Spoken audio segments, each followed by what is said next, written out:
आज हम class 10th के 27 फरवरी वाला जो मैथ का पेपर है उसका मॉडल पेपर को सॉल्व करेंगे।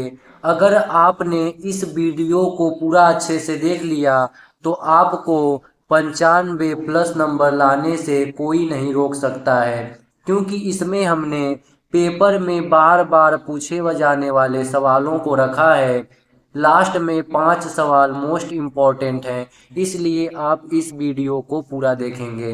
तो चलिए बिना देर किए हम मॉडल पेपर को सॉल्व करते हैं। देखिए हमारा पहला क्वेश्चन क्या कर रहा है। पहला क्वेश्चन कर रहा है कि कड़ी में 11 क्या है। तो हमको बताना है कि जो रूट के अंदर 11 है वह क्या है। तो रूट के अंदर 11 का वर्गमूल जब निकाल रहे हैं तो वह रूट से बाहर नहीं आ रहा है, इसलिए यह क्या रहेगा, एक अपरिमेय संख्या रहेगा। देखिए अगला क्वेश्चन। अगला क्वेश्चन कर रहा है यदि एचसीएफ बराबर 13 है, एलसीएम बराबर 455 है, तो हमको दिया है कि एक संख्या 65 है तो दूसरी संख्या निकालना है। आप यह पहले चैप्टर में सूत्र पढ़ चुके होंगे कि इसका सूत्र क्या होता है। पहली संख्या गुणे दूसरी संख्या बराबर होता है एलसीएम गुणे एचसीएफ होता है। यह पढ़ चुके होंगे। तो यहाँ से देखिए पहली संख्या को कितना दिया है 65, तो यहाँ पर हमने लिख दिया 65 गुणे दूसरी संख्या नहीं मालूम है, बराबर हो गया। एलसीएम देखिए कितना दिया है 455 दिया है, गुणे एचसीएफ कितना दिया है 13, तो यह हो गया 13। अब देखिए 65 गुणे में तो इसके बटे में जाएगा, तो दूसरी संख्या बराबर आ जाएगा 455 गुणे 13 बटे हो जाएगा 65। यह क्या हो जाएगा, इससे कैंसिल हो जाएगा, 13 कम 13, 13 पछे हो जाएगा 65। अब 5 से यह कैंसिल होगा तो दूसरी संख्या बराबर आएगा। देखिए 5 से कैंसिल करेंगे, 5 9 45, 5 एकम 5 हो जाएगा। तो हमारे पास आंसर आ जाएगा 91। तो ऑप्शन ए सही हो जाएगा। चलिए बढ़ते हैं दूसरे क्वेश्चन की तरफ। देखिए दूसरा क्वेश्चन क्या कर रहा है। दूसरा क्वेश्चन कर रहा है समीकरण 2x² माइनस 7x प्लस 3 बराबर 0 का विवर्तक है। विवर्तक वही आपसे डिस्क्रीमेंट पूछ रहा है, डी बराबर पूछ रहा है। डी बराबर क्या होता है b² माइनस 4ac। पर हमको तो इसमें b और ac का मान चाहिए, तो हम क्या करेंगे, इस समीकरण को ax² प्लस bx प्लस सी बराबर 0 से तुलना कर देंगे। यही करेंगे, तुलना करेंगे तो हमारे पास निकल जाएगा। देखिए x² से x² कैंसिल हो जाएगा, a का मान आ जाएगा 2। अब देखिए यह क्या है, यहाँ पर प्लस है और यहाँ पर माइनस है, तो प्लस और माइनस क्या हो जाएगा, माइनस हो जाएगा। तो इसलिए हमारे पास b का मान आ जाएगा -7 और c का मान आ जाएगा 3।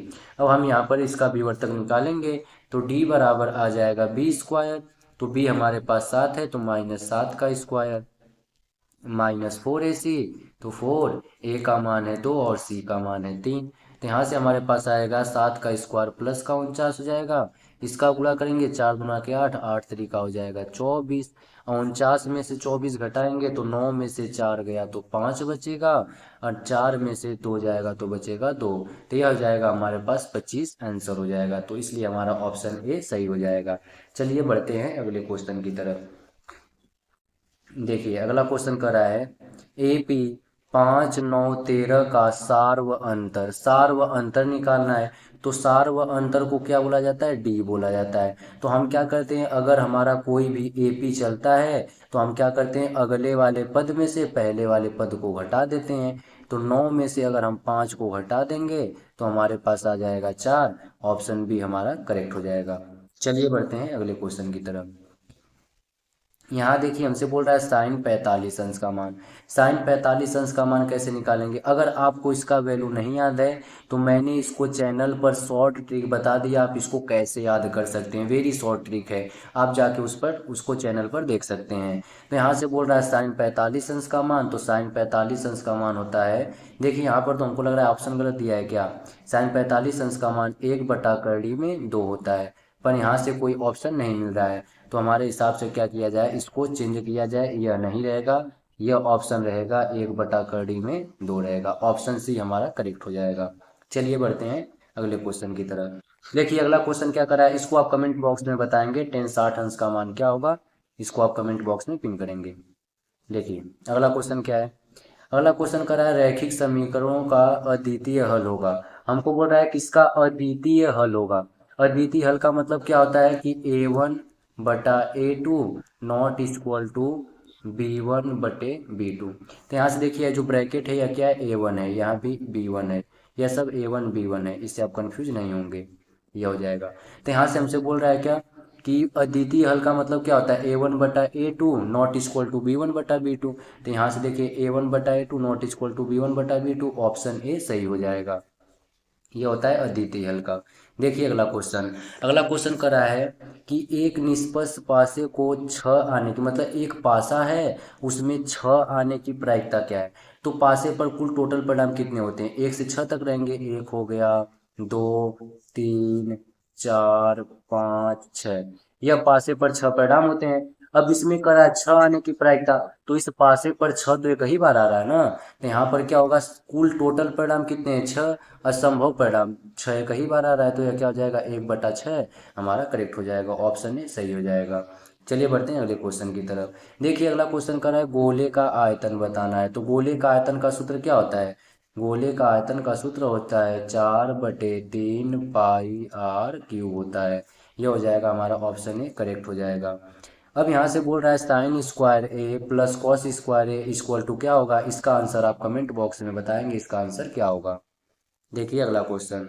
अगला क्वेश्चन कर रहा है x² - 9 = 0 के मूल क्या होंगे। तो पहले हम लिखेंगे x² - 9 = 0 पूछ रहा है, तो यह माइनस का 9 उधर जाकर क्या हो जाएगा, प्लस का 9, तो x² बराबर आ जाएगा प्लस का 9, तो x बराबर आ जाएगा। देखिए जितना पावर होता है उतना वैल्यू हमारे पास फाइंड होता है। तो यहाँ से 3 का मतलब किसका वर्ग है, वर्ग 3 का है, तो प्लस माइनस हमारे पास आ जाएगा 3, ये हो जाएगा हमारा ऑप्शन ए करेक्ट हो जाएगा। आप इसका आंसर कमेंट बॉक्स में बताएंगे कि x बराबर रूट के अंदर 9 का मान कितना होगा। चलिए बढ़ते हैं अगले क्वेश्चन की तरफ। देखिए अगला क्वेश्चन क्या कर रहा है। अगला क्वेश्चन बोल रहा है कि ए पी में ए बराबर 3 है, डी बराबर 5 है, तो हमको आठवां पद निकालना है। देखिए हमको प्रथम पद दे दिया है और डी दे दिया है, सार्वंतर दे दिया है, तो हमको इसका आठवां पद निकालना है। तो आठवां पद निकालेंगे तो यहाँ पर देखिए हमने डायरेक्ट इससे पहले वाली हमने इसको एपी को पढ़ा दिया है, तो आप इसको भी जाके चैनल पर देख सकते हैं। देखिए आठवां पद का सूत्र क्या होता है, ए 8 बराबर, यह आठवां पद का सूत्र हो जाएगा, बराबर होता है ए प्लस 8 में से कम हो जाएगा 7 डी हो जाएगा। वैल्यू रखेंगे, ए का मान 3 है प्लस 7 गुणे डी का मान 5 है, यह हो जाएगा हमारे पास 3 प्लस 7 का 5 में गुणा करेंगे 35, 35 में 3 जोड़ देंगे 35, 3 कितना हो जाएगा 38, यह हो जाएगा हमारा आंसर। तो देखिए ऑप्शन ए सही हो जाएगा। चलिए बढ़ते हैं अगले क्वेश्चन की तरफ। देखिए अगला क्वेश्चन कर रहा है कि दो स्वतंत्र घटनाएं होंगी। दो घटनाएं स्वतंत्र कब होती हैं, यह तो आपको मालूम होना चाहिए कि दो स्वतंत्र घटनाएं कब होती हैं। हमने यह आपको इसको क्या कर रहे हैं कि आपको होमवर्क में दे रहे हैं, क्योंकि आपसे पेपर में क्वेश्चन पूछता है ये। तो दो स्वतंत्र घटनाएं कब होंगी, आप इसका आंसर कमेंट बॉक्स में बताएं। और एक क्वेश्चन और है कि यदि किसी की प्रायिकता 1 है तो वह कौन सी घटना रहेगी, निश्चित रहेगी, निश्चित घटना रहेगी या अनिश्चित घटना रहेगी, इसका भी आंसर आप कमेंट बॉक्स में बताएंगे। अगर नहीं आएगा तो कमेंट बॉक्स में नो लिख देंगे, मैं इसको आपको बता दूंगा। चलिए बढ़ते हैं अगले क्वेश्चन की तरफ। देखिए अगला क्वेश्चन क्या कर रहा है। अगला क्वेश्चन कर रहा है कि वृत्त की त्रिज्या पर खींची गई स्पर्श रेखा क्या होती है, मतलब स्पर्श रेखा होती है। तो वृत्त की त्रिज्या पर अगर हम कोई भी स्पर्श रेखा खींचेंगे तो वह क्या होती है, लंबवत होती है। तो ऑप्शन बी हमारा करेक्ट हो जाएगा। चलिए बढ़ते हैं अगले क्वेश्चन की तरफ। अगला क्वेश्चन कर रहा है कि कड़ी में 3 का दशमलव प्रसार क्या होगा। अगर आप बता सकते हैं क्या कड़ी में 3 को हम सॉल्व कर पाएंगे, उसकी वैल्यू चलती चली जाएगी पर वह कटेगा ही नहीं। तो जब नहीं कटेगा तो वह क्या है, मतलब अशांत अनावर्ती है, तो मतलब वह कटेगी ही नहीं, असमाप्त अनावर्ती है। तो यहाँ से हमारा ऑप्शन हो जाएगा सी करेक्ट हो जाएगा। चलिए बढ़ते हैं अगले क्वेश्चन की तरफ। देखिए अगला क्वेश्चन क्या कर रहा है। कर रहा है 3x - 5 = 7 का हल क्या होगा। यह तो सबसे आसान है, हम लिखेंगे 3x - 5 बराबर हो जाएगा 7, यह माइनस का उधर जाके प्लस का हो जाएगा, तो 3x बराबर आ जाएगा 7 + 5, तो x बराबर आ जाएगा 7। यह देखिए क्या है, हमारे पास गलत हो गया यहाँ से, यह कितना है 7 है, प्लस उधर जाके हो जाएगा 5, तो x बराबर आ जाएगा 7 5 12, 3 गुणे में तो बटे में कैंसिल हो जाएगा तो आ जाएगा 4। ऑप्शन ए करेक्ट हो जाएगा।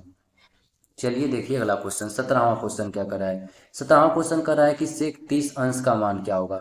अगर सेक का उल्टा क्या होता है, कॉस होता है। तो अगर आपको कॉस 30 अंश का मान मालूम है, कॉस 30 अंश का मान क्या होता है, करड़ी में 3/2 होता है। यह कॉस 30 अंश का मान होता है, पर हमसे सेक पूछ रहा है तो सेक क्या होता है, इसका उल्टा होता है। तो सेक इसका उल्टा होता है तो सेक 30 अंश का मान हो जाएगा 2 ऊपर चला जाएगा, करड़ी में 3 नीचे आ जाएगा। तो हमारा ऑप्शन बी सही हो जाएगा। देखिए 18वां क्वेश्चन। 18वां क्वेश्चन कर रहा है क्या, 18वां क्वेश्चन पेपर में रिपीटेड क्वेश्चन है, इसलिए आप इसको देख के ही जाएंगे। देखिए कर रहा है, यदि किसी गोले की त्रिज्या दोगुना कर दिया जाए तो उसका आयतन क्या होगा। देखिए हमने क्या किया, गोले की त्रिज्या को दोगुना कर दिया, तो गोले की त्रिज्या क्या हो गई, दोगुना हो गई। अब यह दोगुना हो गई तो उसका आयतन पूछ रहा है। तो गोले का आयतन क्या होता है, 4/3 पाई आर क्यूब होता है। पर हमको उसकी त्रिज्या का पूछ रहा है, तो हम आर की वैल्यू रखेंगे कितना, 2। इसकी पावर कितना है, 3 है, क्योंकि दोगुना बोला है तो हमने क्या कर दिया, इसका दोगुना कर दिया। आयतन में क्या लगता है, उसका क्यूब लगता है, इसलिए यह क्या हो गया, क्यूब हो गया। अब 2 का क्यूब करेंगे कितना हो जाएगा, 8 हो जाएगा। तो मतलब अगर त्रिज्या क्या उसकी दोगुनी है तो उसका आयतन कितना हो जाएगा, 8 गुना हो जाएगा। तो हमारा ऑप्शन डी करेक्ट हो जाएगा। देखिए इसी तरह का क्वेश्चन आपसे पूछेगा ही। अगला क्वेश्चन देखिए, अगला क्वेश्चन कर रहा है कि यदि AP का 10वां पद 29 है और A बराबर 2 है तो D बराबर क्या होगा। हमसे बोल रहा है कि AP का 10वां पद, तो पहले हम यहाँ पर रखेंगे A10 बराबर हमको दिया है 29। 10वें पद का सूत्र होता है A प्लस 9D, क्योंकि 10 में से कम करेंगे, बराबर हो जाएगा 29। इसमें हमको 2 दिया है किसका, A का मान, तो यहाँ पर वैल्यू रखेंगे 2 प्लस 9D बराबर हो जाएगा 29। तो 9D बराबर आ जाएगा, देखिए ये 29 रहेगा, हमने रॉन्ग कर दिया यहाँ पर, यह 29 है। तो यहाँ से आ जाएगा 29। अब देखिए यह क्या है, 2 प्लस का उधर जाके माइनस का हो जाएगा, तो 29 में से 2 घट जाएगा। तो डी बराबर आ जाएगा 29 में से 2 घटेगा 27। 9 गुणे में था तो बटे में जाएगा, ऐसे कैंसिल हो जाएगा, तो 3 बार में ये हमारा क्या आ जाएगा, डी का मान आ जाएगा। तो हमारा ऑप्शन ए करेक्ट हो जाएगा। अब देखिए बहुविकल्पी का लास्ट क्वेश्चन है, यह एमसीक्यू का है। कह रहा है 2 पासों को फेंकने पर उसमें 7 आने की प्रायिकता क्या है। मतलब हमने क्या किया, 2 पासों को फेंका, तो 2 पासे पर कुल टोटल कितने परिणाम होते हैं, एक पासे पर 6 होता है, 2 पासे पर 36 हो जाएगा। यह नहीं कि 2 पासे पर, एक पासे पर 6 तो 2 पासे पर 12 कर दें, क्योंकि हमारा जो प्रायिकता उसमें गुणन का नियम लगता है। तो यहाँ से 2 पासों को फेंका जा रहा है, तो उसका कह रहा है कि योग 7 आने की प्रायिकता क्या है। तो दोनों पासे से बनने वाले कंडीशन हमने यहाँ पर राइट कर दिया है। अब इसमें 7 आने की प्रायिकता क्या, उसी को बताना है। तो चलिए देखते हैं किसमें किसमें योग उसका 7 आता है। तो पहले एक के साथ देखेंगे तो एक हमारे पास यहाँ पर दिखाई दे रहा है। अब देखिए 2 के साथ देखेंगे तो 5 2 7 यहाँ बन रहा है। अब 3 के साथ देखेंगे तो 4 3 7 बन रहा है। और इसके साथ देखेंगे तो 4 3 इसके साथ भी बन गया, 5 2 बन गया, और 6 1 बन गया। ये हमारे पास ऐसे कंडीशन बन गया। तो एक का कंडीशन है 1 2 3 4 5 6। तो हमारे पास देखिए ऐसे टोट कितने संभव परिणाम है, 6 हैं। अब कुल परिणाम कितना दे दिया है, 36 दे दिया है। इससे यह कैंसिल हो जाएगा, तो हमारे पास कितना आंसर आ जाएगा, 1/6 36 हो जाएगा। तो 1/6 हमारा करेक्ट ऑप्शन हो जाएगा। ऑप्शन ए हमारा सही रहेगा। अब चलिए बढ़ते हैं अगले क्वेश्चन की तरफ। यह तो हमारे पास एमसीक्यू कंप्लीट हो गया। अब अगला क्वेश्चन देखिए क्या कर रहा है। अगला क्वेश्चन कर रहा है कि हमको सभी प्रश्न करना है, और प्रत्येक प्रश्न जो है आपको उस पर 2 अंक मिलेंगे। तो प्रत्येक प्रश्न पर 2 अंक मिलेंगे, तो करड़ी में 5 तो आप लोग जान ही रहे हैं कि ये बार बार रिपीट होता है ये, और इस पे आपको 2 अंक मिलेगा। तो पहले आप क्या करेंगे कि जो दिया रहता है उसको आप उसका उल्टा मानिए। परिमेय संख्या यहाँ पर अपरिमेय संख्या दिया तो उसका उल्टा हम मान लेंगे परिमेय संख्या। तो यहाँ पर लिखेंगे क्या, मान लेंगे कि माना करड़ी में 5 परिमेय संख्या है, इसका उल्टा करेंगे।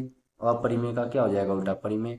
तो माना करड़ी में 5 परिमेय संख्या है, हमने यहाँ पर मान लिया। अब परिमेय संख्या क्या होता है, P/Q का रूप होता है, बराबर हो जाएगा करड़ी में 5। इसके नीचे अपने मन से 1 लिख लेंगे, तिर्यक गुणा करेंगे।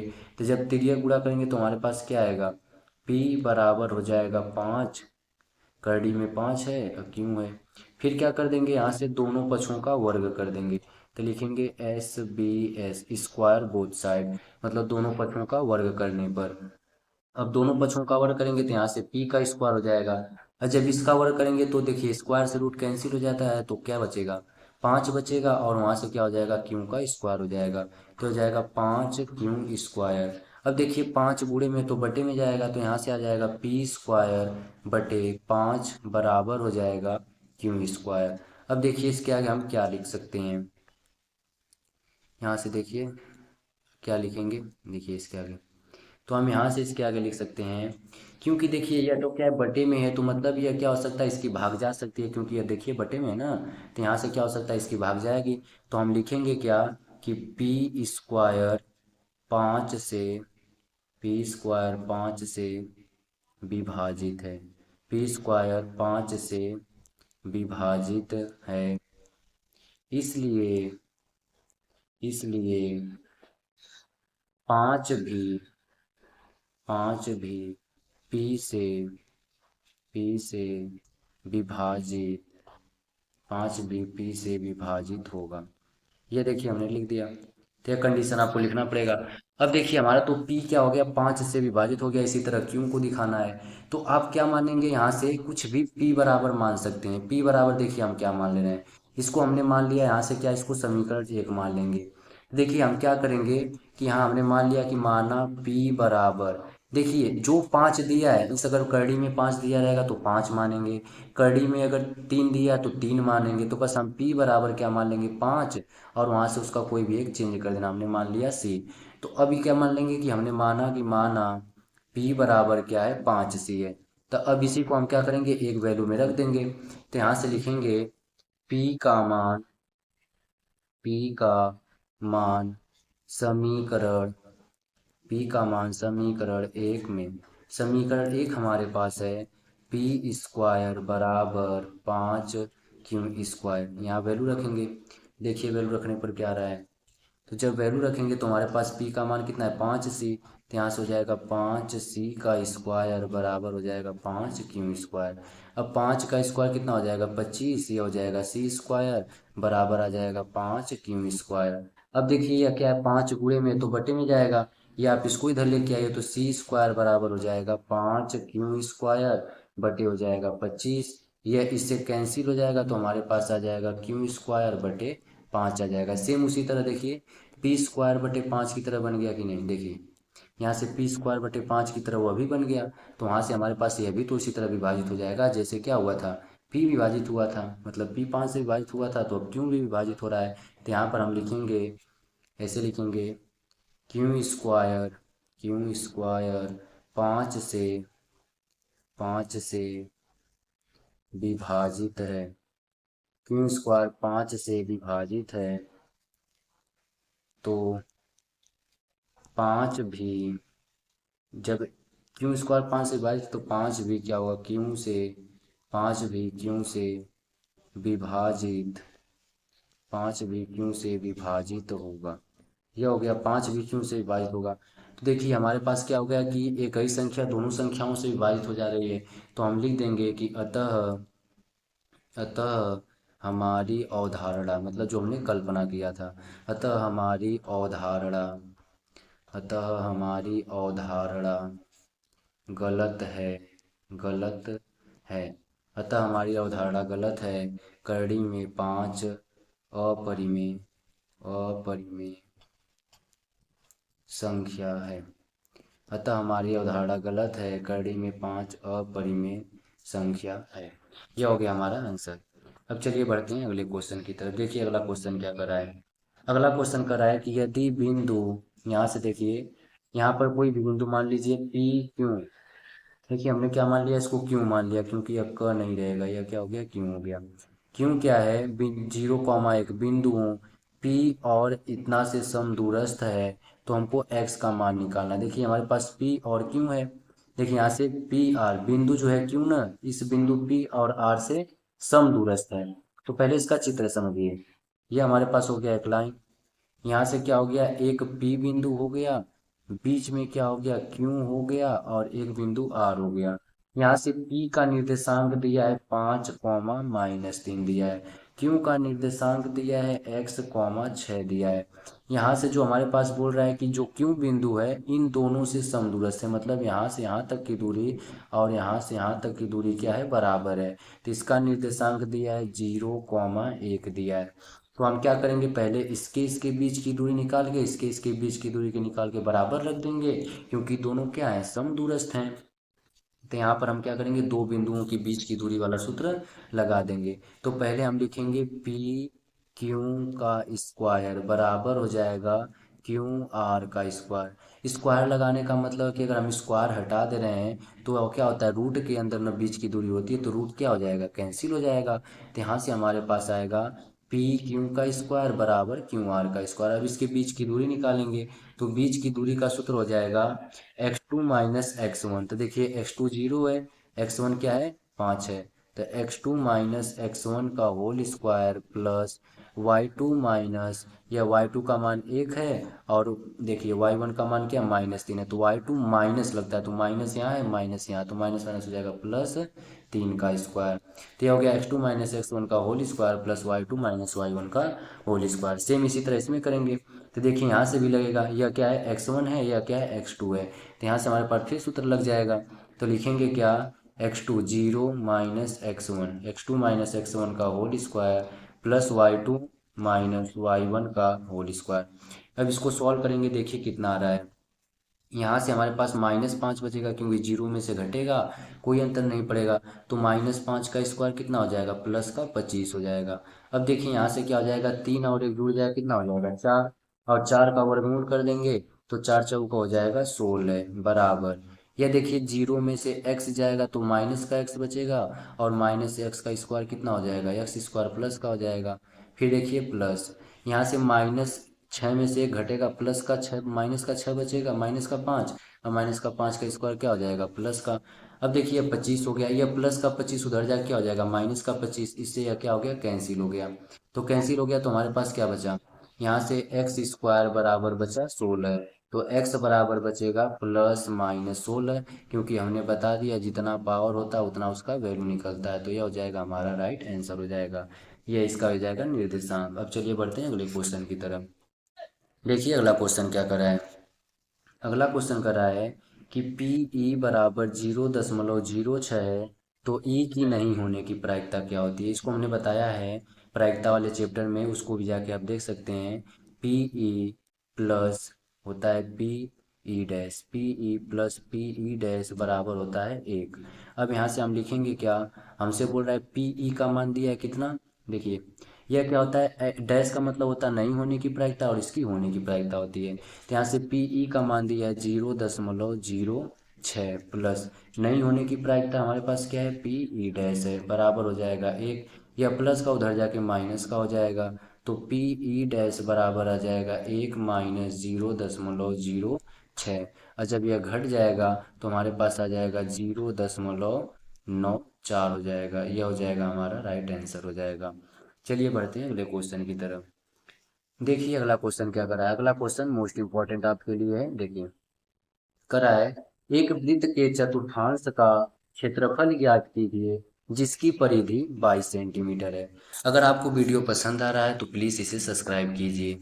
देखिए क्या करा है, इसकी परिधि हमको दिया है, तो वृत्त की परिधि दिया है। वृत्त की परिधि का सूत्र क्या होता है, 2πr होता है। तो वृत्त की परिधि हमको दे दिया 22 सेंटीमीटर, यह दे दिया है। अब देखिए इसका वैल्यू रखेंगे, 2 × पाई का मान होता है 22/7।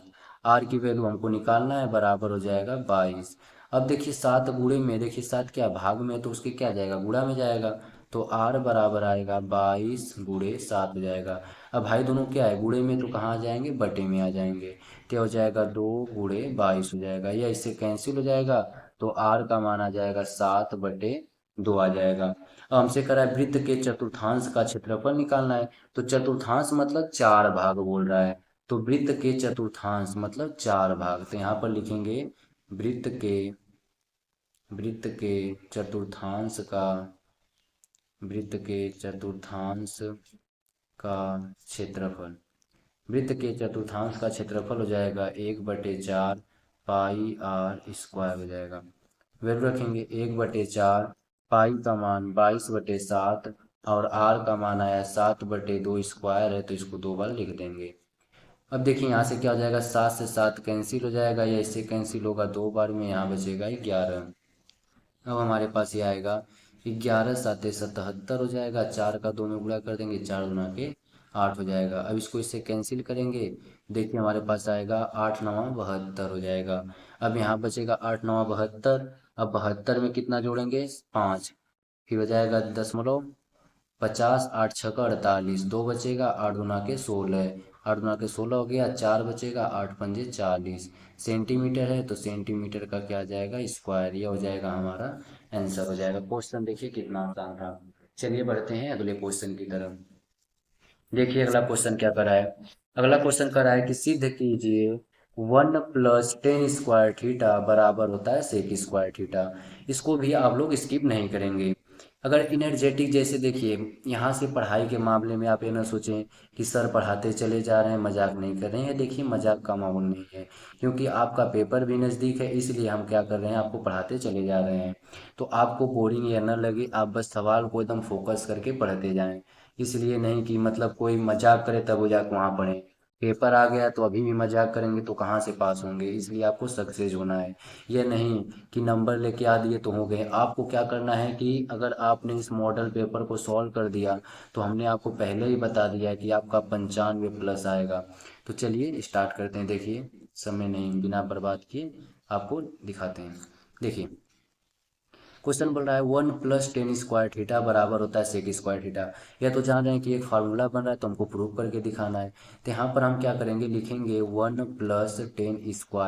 tan²। ये हमको दिया है पहले से, तो हमने यह बता दिया है कि त्रिकोणमिति वाले में, उसको भी आप जाके दे सकते हैं कि अगर कभी भी टेन और कॉट में रहेगा तो उसको हम क्या करेंगे, साइन में और कॉस में तोड़ेंगे। तो यहाँ लिखेंगे 1 + 10 को क्या लिख सकते हैं, साइन स्क्वायर थीटा बटे हो जाएगा कॉस स्क्वायर थीटा, क्योंकि टेन स्क्वायर थीटा है ना, तो दोनों को स्क्वायर लगेगा। अब यहाँ से देखिए इसका एलसीएम आ जाएगा, तो इसका एलसीएम आ जाएगा कॉस स्क्वायर थीटा हो जाएगा। यहाँ एक बार में जाएगा तो यहाँ बचेगा कॉस स्क्वायर थीटा, प्लस यहाँ ऊपर बच जाएगा sine square theta. Sine square theta plus cos square theta equal to 1 होता है। यहाँ हमारे पास नीचे बचा है कॉस स्क्वायर थीटा, और 1/cos² बराबर क्या हो जाएगा, ये सेक का क्या होता है, उल्टा होता है ना, तो ये हो जाएगा sec²। ये देखिए प्रूव हो गया। देखिए लग रहा था कितना कठिन है, पढ़ा गया आंसर आसानी से। चलिए बढ़ते हैं अगले क्वेश्चन की तरफ। देखिए अगला क्वेश्चन क्या करा है। अगला क्वेश्चन करा है कि t² - 15 को हमको क्या करना है, इसका शून्यक निकालना है। कई बच्चे क्या करते हैं, हड़बड़ी में इसको क्या करेंगे, शून्यक निकालने के बाद उसकी जांच भी कर देते हैं, तो नंबर कहाँ से मिलेगा। आप क्वेश्चन को अच्छे से पढ़िए ना। यहाँ बोल रहा है t² - 15 का हमको क्या निकालना है, शून्यक निकालना है। तो जब t² - 15 का शून्यक निकालना है, तो हम इसको पहले लिखेंगे कैसे, देखिए t² लिख दिए माइनस, क्या हम इसको 15 को रूट के अंदर 15 का स्क्वायर ना लिख सकते हैं, क्योंकि जब हम इसका स्क्वायर करेंगे तो फिर से 15 आ जाएगा।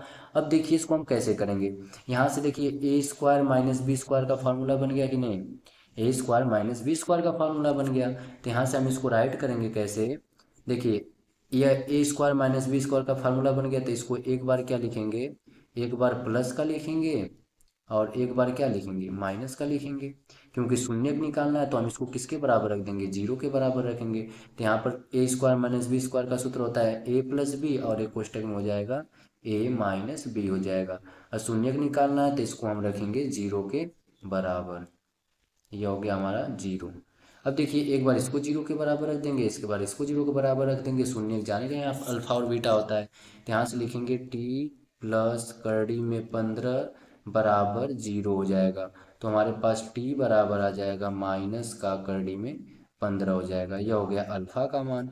उसी तरह निकालेंगे t−15 बराबर हो जाएगा जीरो, तो t बराबर आ जाएगा रूट के अंदर प्लस का 15, और यह हो गया हमारे पास बीटा का मान। यह हो गया हमारा आंसर।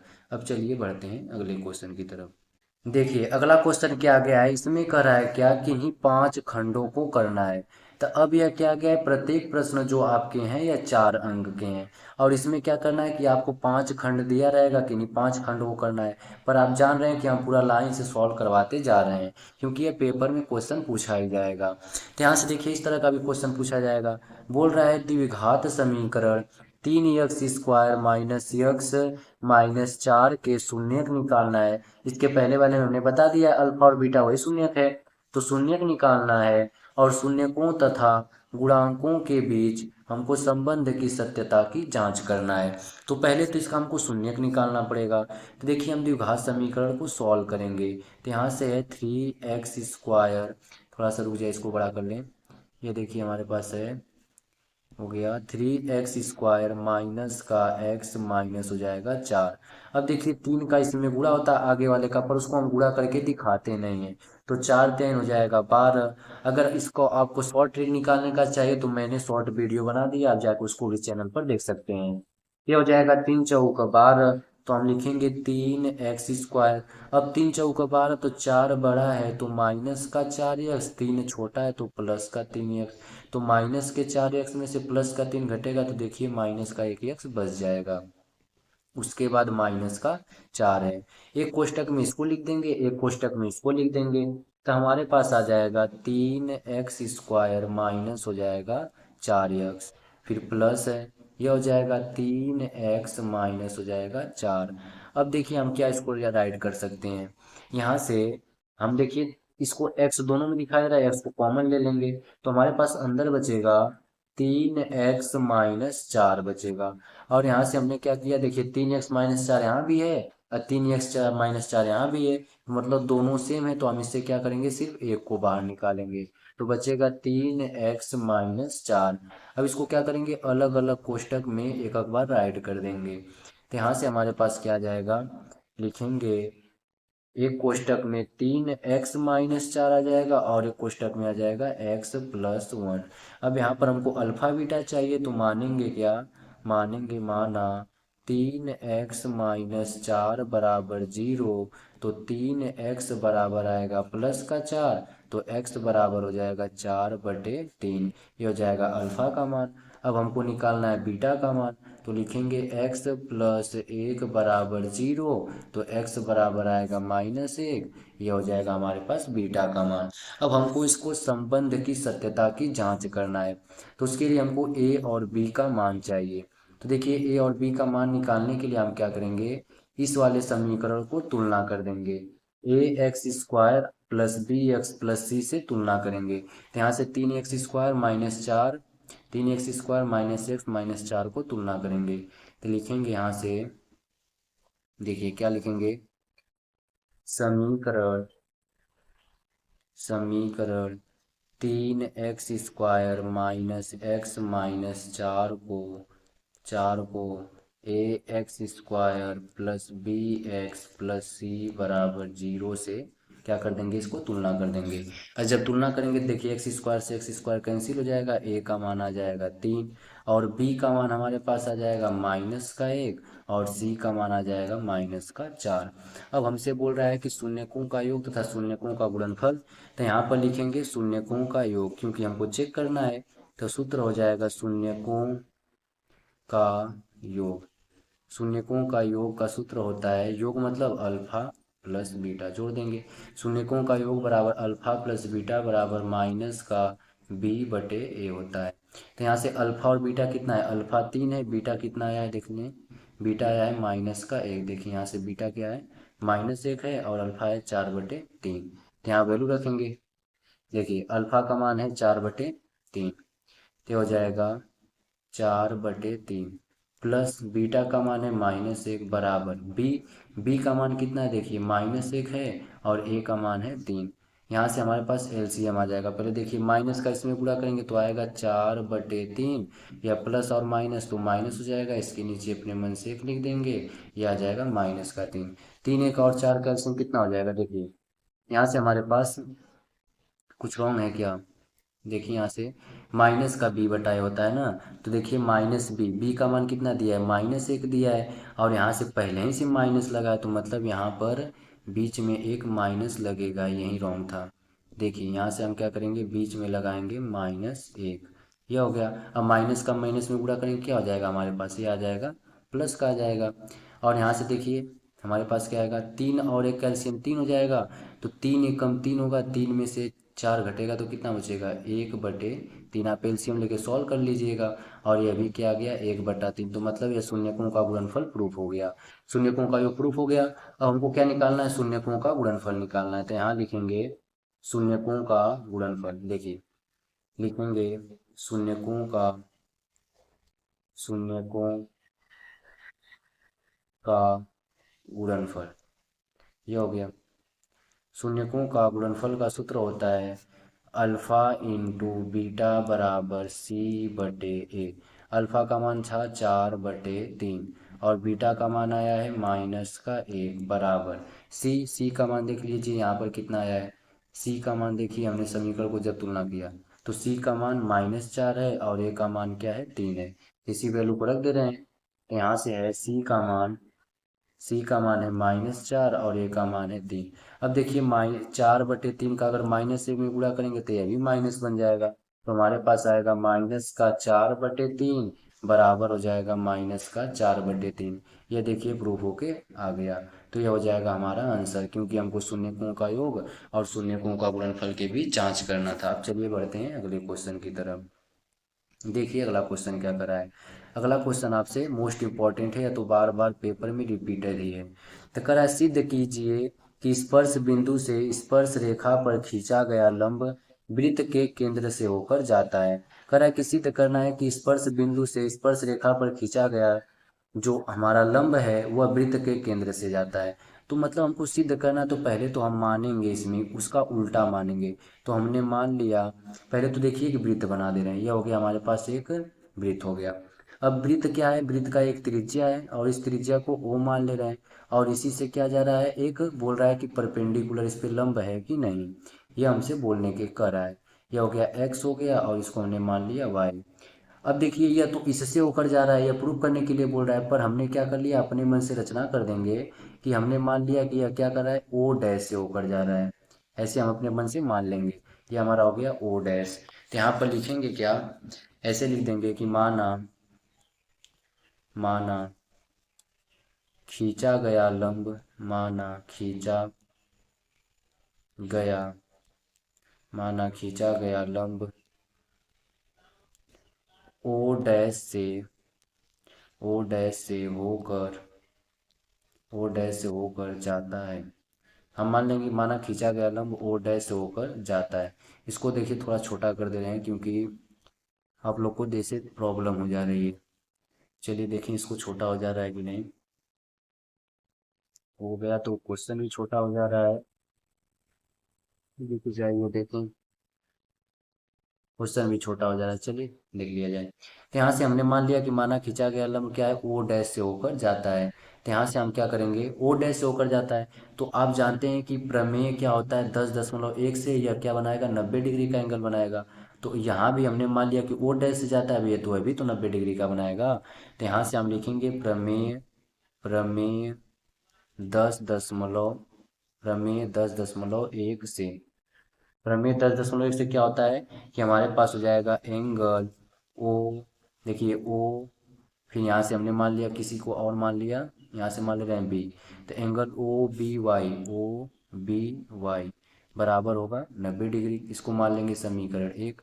उसी तरह हमारे पास क्या आएगा, angle o dash b y, यह भी होगा 90 डिग्री। प्रमेय 10.1 से इसको मान लेंगे समीकरण 2। अब समीकरण 1 और समीकरण 2 से देखेंगे तो हमारे पास दोनों समीकरण क्या है, बराबर हैं। तो मतलब हमारे पास क्या हो रहा है, एंगल ओ बी वाई बराबर है angle o dash b y के। पर चित्र से देखा जाए तो हाई एंगल छोटा है, एंगल बड़ा है कि नहीं।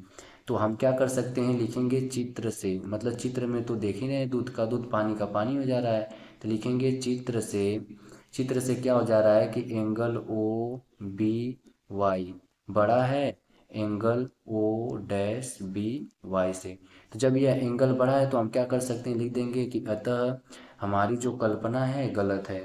तो यहाँ से लिखेंगे अतः अतः हमारी अतः हमारी कल्पना गलत है। क्योंकि जो जाएगा वह तो लंब बनाएगा, पर यह तो बड़ा बन गया या छोटा बन गया। तो लिखेंगे अतः हमारी कल्पना गलत है। क्या हो जाएगा, गलत है। तो यहाँ से लिख देंगे अतः हमारी कल्पना गलत है, या किससे होकर जाएगा, तो यही आपको राइट कर देना है। कौन सा राइट करना है आपको बता दे रहे हैं। तो लिखेंगे क्या, अतः हमारी कल्पना गलत है, जो यह स्पर्श बिंदु है, यह स्पर्श बिंदु जो है केंद्र से होकर ही जाएगा, मतलब वह केंद्र से ही 90 डिग्री का एंगल बनाएगा। आप इसको राइट कर देंगे। यह भी हमारा क्वेश्चन हो गया। चलिए बढ़ते हैं अगले क्वेश्चन की तरफ।